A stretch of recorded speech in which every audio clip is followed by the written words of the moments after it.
अध्यक्ष महोदय, धर्म स्वातंत्र्य विधेयक क्रमांक 26/20 सन 2026. अध्यक्ष महोदय, खरं म्हणजे ह्या बिलाचा मसुदा शुक्रवारी दिला आणि हे एवढ्या लवकर बिल या सभागृहामध्ये अजून याच्यावर थोडासा अभ्यास करण्यासाठी वेळ दिला पाहिजे होता.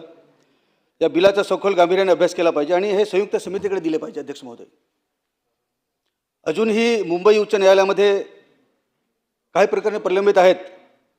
त्याची खरं म्हणजे त्या निकालाची वाट पाहिली पाहिजे, त्याच्यानंतरच हे बिल या सभागृहामध्ये आणलं पाहिजे असं मला वाटतं. अध्यक्ष महोदय, विधेयकाच्या उद्देशपत्रात जबरदस्तीच्या धर्मांतराचा मोठा प्रश्नाचा दावा केलेला आहे.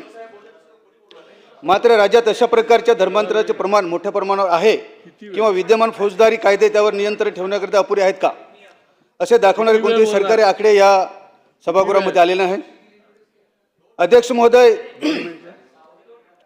विधेयकातील अत्यंत कठोर तरतुदी असल्यामुळे प्रत्यक्ष धर्मांतरावर जवळजवळ बंदी आणणारे हे विधेयक आहे. कारण धर्मांतर करू इच्छिणाऱ्या व्यक्तीला आपला हक्क वापरण्यापासून परावृत्त केले जाऊ शकते.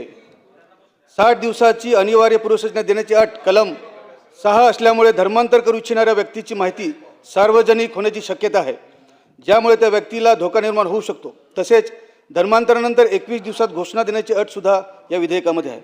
अध्यक्ष महोदय, धर्मांतरासंबंधित कोणतेही दस्तऐवज तयार करणे, त्यावर स्वाक्षरी करणे किंवा साक्षीदार म्हणून प्रमाणित करणाऱ्या व्यक्तीला या गुन्ह्यामध्ये सहभागी मानले जाईल अशा प्रकारची भीती या विधेयकामध्ये आहे. अध्यक्ष महोदय, आकर्षण या शब्दाची व्याप्ती कलम 2 हे अत्यंत व्यापक करण्यात आलेली आहे. लग्नाचे आश्वासन किंवा रोख वस्तू स्वरूपातील भेटवस्तू, मोफत शिक्षण, नोकरी, चांगले जीवनमान, दैवी उपचार, धार्मिक विधी संस्काराचे प्रदर्शन किंवा एखाद्या धर्माचे गौरवगान यांनाही आकर्षण मानले जाऊ शकते. त्यामुळे आंतरधर्मीय विवाह, धार्मिक कार्यक्रम किंवा सामाजिक शैक्षणिक संस्था चालवणाऱ्यावरही कारवाई होण्याची शक्यता आहे. अध्यक्ष महोदय,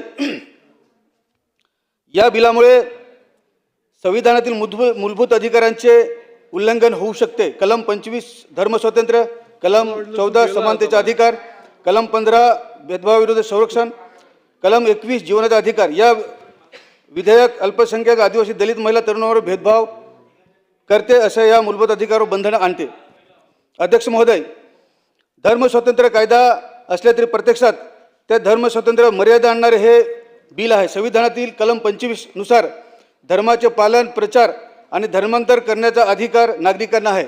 या विधेयकामुळे धर्मांतराची प्रक्रिया कठीण आणि धोकादायक बनते. त्यामुळे धर्मांतराचा अधिकार अबाधित होतो. तसेच धर्मांतर करणाऱ्यावर खोटे आरोप होण्याची शक्यता अध्यक्ष महोदय या बिलामुळे होऊ शकते.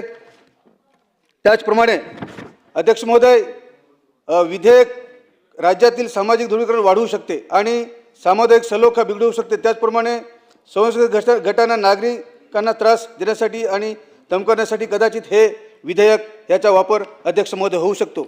आणि म्हणून मला असं वाटतं की